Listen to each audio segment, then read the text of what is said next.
বন্ধুরা, অফিস থেকে বাড়ি আসার পরে ইচ্ছে করলে একটু চিকেন স্টু বানাবো, যেমন কাজ তেমন। তো একটু কেটে নিয়েছিলাম গাজর, আলু, বিনস আর পেঁয়াজ একটু কেটে নিয়েছিলাম, আর পেঁপে সব কেটে, টমেটোও কেটে নিয়েছি, কেটে সব রেডি। একটু কর্ন নিয়ে নিয়েছিলাম আর আদা রসুন বাটা, ব্যাস। আর চিকেন রেডি ঘরেই ছিল। এই দিয়ে আজকে বানাবো স্টু।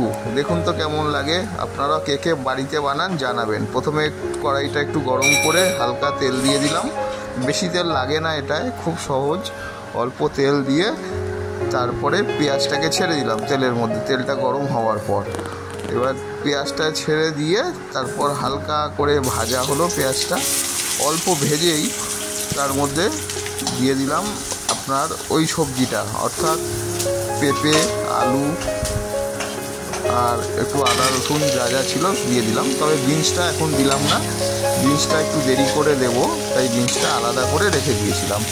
তো সুন্দর করে কষানোর পরে পেঁয়াজ রসুনটাও দিয়ে দিলাম, দিয়ে সুন্দর করে একটু নাড়াচাড়া করে নিলাম।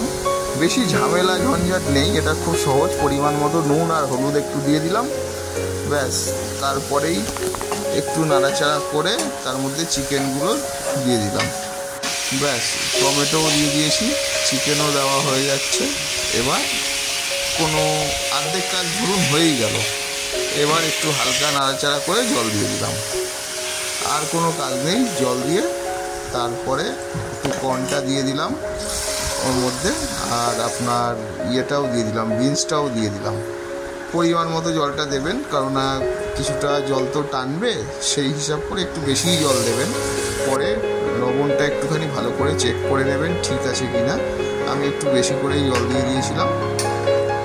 তারপরে অপেক্ষা করছি।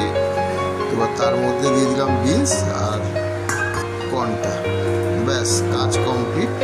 নাড়াচাড়া করে ঢেকে রেখে দেন। আর কোনো কাজ নেই, যা যা কাজ করার এবার আপনি করুন। ও ওর মতো হতেই থাকবে, আপনার আর কোনো সমস্যা নেই। এবার গিয়ে একটু ঘুরে আসুন, গ্যাসটা সিং করে রেখে দিলাম, ব্যাস। এই হয়ে গেল। এই খুলে দেখলাম ধোয়া উঠছে মারাত্মক, একদম ভালো মতো ফুটছে, মোটামুটি রেডি।